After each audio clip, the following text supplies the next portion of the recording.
మహాగణాధిపతియే నమః. సదాశివసమారంభాం శంకరాచార్యమధ్యమాం అస్మదాచార్యపర్యంతం వందే గురుపరంపరాం. శ్రీమాత్రే నమః. ప్రేక్షకులందరికీ స్వాగతం. రవి రాహుల యొక్క కలయిక, మీనరాశిలో వీళ్ళ యొక్క కలయిక అనేది జరగబోతోంది. రవి ఎప్పుడైతే కుంభరాశి నుండి మనకి మీనరాశిలోకి ప్రవేశిస్తాడో అప్పటి నుండి మనకి ఈ యొక్క రవి రాహుల యొక్క కలయిక జరగబోతోంది. మనకి జ్యోతిష శాస్త్ర ప్రకారం కానీ చూసుకుంటే రవి మనకి ప్రకాశించే గ్రహం, మనకి కనిపించే గ్రహం, ప్రత్యక్ష భగవానుడిగా చెప్పడం అనేది జరుగుతుంది. అలాగే రాహు ఛాయాగ్రహంగా చెప్పబడతాం.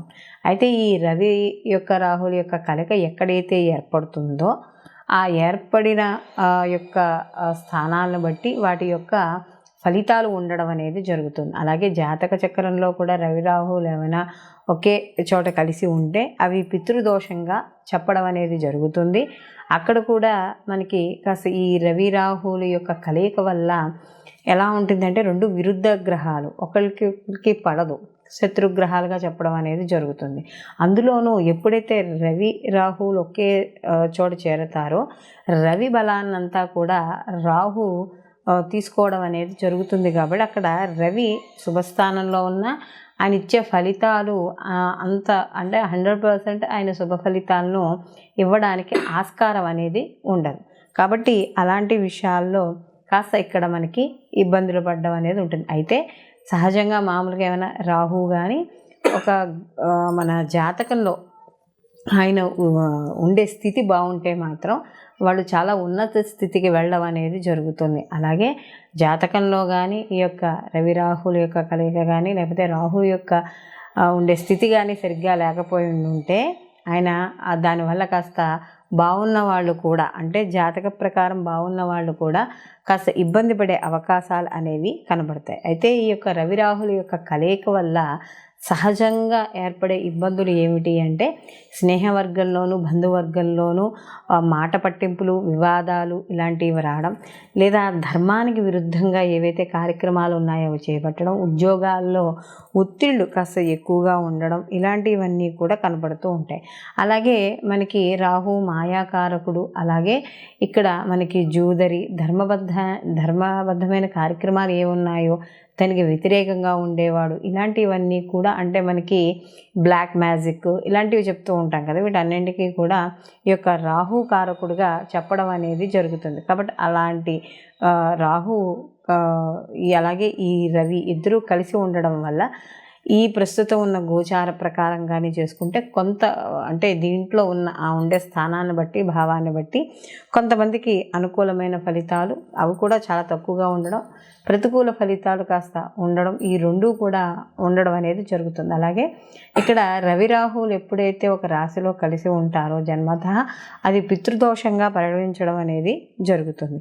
అందుకనే చూడండి మనకి ద్వాదశ రాశుల వారికి సానుకూలమైన ఫలితాలే ఉండవు, అలానే అనుకూలమైన ఫలితాలే ఉండవు. అంటే ప్రతికూల ఫలితాలు ఉండవు. ఒకరికి సానుకూలం, ఒకరికి ప్రతికూలమైన ఫలితాలు కూడా ఉండడం అనేది మనకి ఇక్కడ జరుగుతుంది. అయితే ఇక్కడ రవి రాహుల కలయిక వల్ల ఏమవుతుంది అంటే ఒక వ్యక్తి తన జీవన విధానంలో కొన్ని మార్పుల్ని, ఒడిదుడుకుల్ని ఎదుర్కోవాల్సి వస్తుంది, ఇబ్బందుల్ని.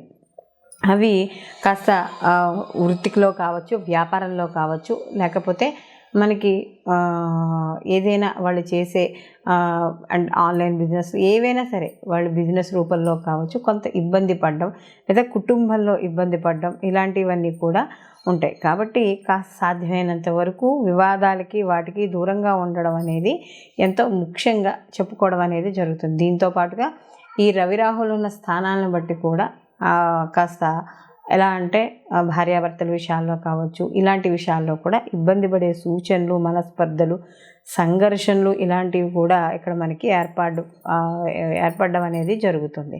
అయితే ఇక్కడ మనకి ముఖ్యంగా చూసుకోవాల్సింది రవి ఈ ప్రభుత్వ రంగాల్లో పనిచేసే వాళ్ళకి, government, state government, central government, రాజకీయము ఇలాంటి వాటికి అన్నిటికీ కూడా మనం ఈ యొక్క రవిని మనం చెప్పడం అనేది జరుగుతుంది. ఎందుకంటే తండ్రి, ఆత్మకారకుడు, ఇవంతా కూడా మనం రవికి చెప్పడం. అలాగే ముఖ్యంగా ఈ యొక్క పోలీస్ శాఖకు సంబంధించింది, సైబర్ సెక్యూరిటీస్, రాజకీయము ఇలాంటి వాటికి మనం ఇందాక చెప్పుకున్నట్టుగా ఇవన్నీ రవి కారకత్వాలుగా చెప్పుకున్నప్పుడు పట్టుదల, ఒక దర్పము, అంటే ఒక రాజు కదా, సో ఆ వేతే లక్షణాలు, రాజుకి ఏవైతే లక్షణాలు ఉంటాయో అవన్నీ కూడా రవికి ఉండడం అనేది జరుగుతుంది. అలాగే రాహువు కూడా మనం చెప్పుకున్నట్టుగా భ్రమకారకుడు. అలాగే ప్రతిదీ కూడా మనని ఊహించుకునేటట్టు, ఊహాలోకాల్లో విహరింపజేసేటట్టు చేస్తాడు. అలాగే మనకి ఈ యొక్క విదేశీయానము అంటే దూర ప్రాంతాలకు ప్రయాణాలు ఇలాంటివన్నీ కూడా రాహు సూచించడం అనేది జరుగుతుంది. కాబట్టి ఇక్కడ మొత్తం మీద ఈ రవి రాహుల యొక్క కలయిక వల్ల ద్వాదశ రాశుల వారికి కూడా మనకి ఎటువంటి ఫలితాలు ఉంటాయి, ఏమిటి అలా అనే విషయాన్ని మనం ఇప్పుడు తెలుసుకుందాం. మేషరాశిలోకి అశ్విని 1, 2, 3, 4 పాదాలు, భరణి 1, 2, 3, 4 పాదాలు, కృత్తిక 1వ పాదము మేషరాశిలోకి వస్తుంది. రాశ్యాధిపతి వచ్చి కుజుడు. అయితే ఈ మేషరాశి వారికి చూసుకున్నప్పుడు ఈ రవి రాహువుల కలయిక అనేది వ్యయస్థానంలో ఏర్పడుతోంది.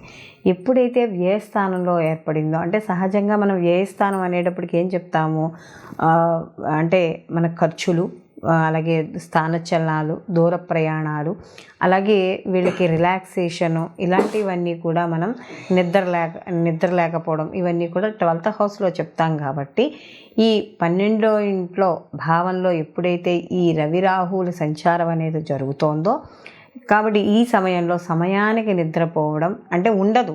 నిద్ర సరైన సమయానికి నిద్ర ఉండదు. అది చేసే ఉద్యోగం వల్ల కావచ్చు, లేకపోతే వ్యాపారం వల్ల కావచ్చు, కొంత మానసికంగా కొద్దిగా ఇబ్బంది వల్ల కావచ్చు, ఏదైనా సరే నిద్రలేమితనం అనేది ఉంటుంది. కాబట్టి ప్రత్యేకంగా విషయం తెలుసుకున్నప్పుడు సమయానికి భోజనం చేయడం, నిద్రపోవడము, ఎంతో కొంతసేపు మెడిటేషన్ చేయడం, ఎందుకంటే మానసిక రిలాక్సేషన్ కోసం కొంత ధైర్యాన్ని, మానసిక స్థైర్యాన్ని తెచ్చుకోవడం, ఇలాంటివన్నీ కూడా యొక్క రవి రాహువులు కలిసి ఉన్నప్పుడు కాస్త కొంచెం వ్యతిరేక ఫలితాలు అనేవి సంభవించే అవకాశం అనేది ఉంటుంది. కాబట్టి ఈ సమయంలో సాధ్యమైనంత వరకు ఎవరి దగ్గరికి గొడవలకి వెళ్ళకపోవడము, ఏదైనా ఒక అంటే ఉద్యోగరీత్యా కావచ్చు, లేకపోతే ఇల్లు ఏదైనా అక్కడ అద్దెంట్లో ఉన్నా ఏం చేసినా అక్కడ రిపేర్లు వస్తున్నాయనో, లేకపోతే ఏదో రకంగా ఖాళీ చేయించడము, లేదా మీ అంతటి మీరే మారాల్సి రావడము, ఇలాంటివన్నీ కూడా ఇక్కడ ఈ 12th హౌస్లో రవి రాహువులు ఉండడం వల్ల సంభవించే అవకాశం అనేది ఎక్కువగా కనపడుతోంది.